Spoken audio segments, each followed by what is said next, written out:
Salut à tous, et aujourd'hui on débriefe l'actualité de cette dernière semaine.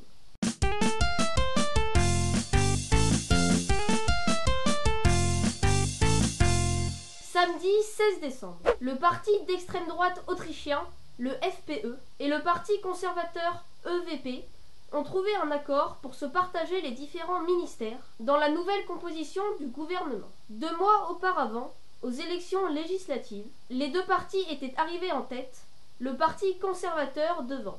Le FPE hérite donc du ministère de la Défense, de l'Intérieur et des Affaires étrangères. Et Heinz Christian Strache, chef du parti d'extrême droite, est nommé vice-chancelier. Les autres ministères sont confiés au parti de Sebastian Kurz, qui devient le plus jeune chef d'État au monde. En Autriche, l'arrivée au pouvoir de ces deux partis fait débat, car la ligne politique menée par le FPE et l'EVP est très radicale, notamment sur l'accueil des réfugiés et sur l'immigration. Dimanche 17 septembre, l'équipe de France de handball féminin a remporté la Coupe du Monde en Allemagne face à la Norvège. C'est son deuxième titre et la première fois de l'histoire qu'un pays remporte 2 Coupes du Monde la même année, par les hommes et par les femmes. Macron a donné une interview au Palais de l'Élysée à France 2. Il a notamment annoncé la victoire contre Daesh d'ici mi-fin février et attendre 2 ans pour voir l'impact de ces réformes sur la courbe du chômage. Il souhaite une grande réflexion sur l'audiovisuel public après la crise à France Télévisions où de nombreux journalistes ont critiqué la direction.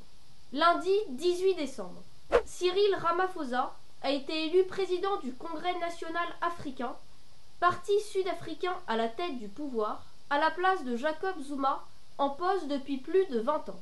Ramaphosa sera candidat aux élections présidentielles en 2019. Mardi 19 décembre, l'Assemblée nationale a adopté un projet de loi visant à réformer l'accès aux études post-bac, qui prévoit notamment la refonte de la plateforme Admission Post-Bac ou la fin du tirage au sort. Le Sénat américain a définitivement adopté la réforme fiscale de Donald Trump, qui prévoit notamment une baisse des impôts pour les entreprises. Mercredi 20 décembre, la Commission européenne a déclenché l'article 7 du traité de l'Union européenne, qui stipule que s'il y a une violation grave des valeurs de l'UE, celle-ci peut suspendre certains droits, y compris le droit de vote au sein de l'Union européenne. La Commission européenne a déclenché cet article contre la Pologne, qui, selon cette commission, a rendu la justice sous le contrôle politique du gouvernement. La Pologne, ayant placé au pouvoir le parti Droit et Justice en 2015, parti dit ultra-conservateur et eurosceptique, a adopté des mesures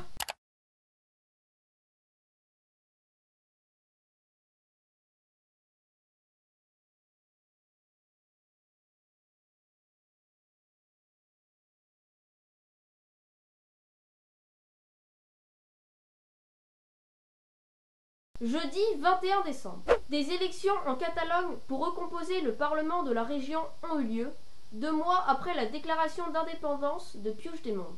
Cette élection est donc une grande victoire pour les indépendantistes, qui remportent la majorité absolue des sièges, 70 sur 135, si l'on additionne le score des 3 partis en faveur de l'indépendance. Car le principal parti unioniste arrive en tête, 25% des voix, mais ne remporte que 35 sièges. La participation est élevée, 82%.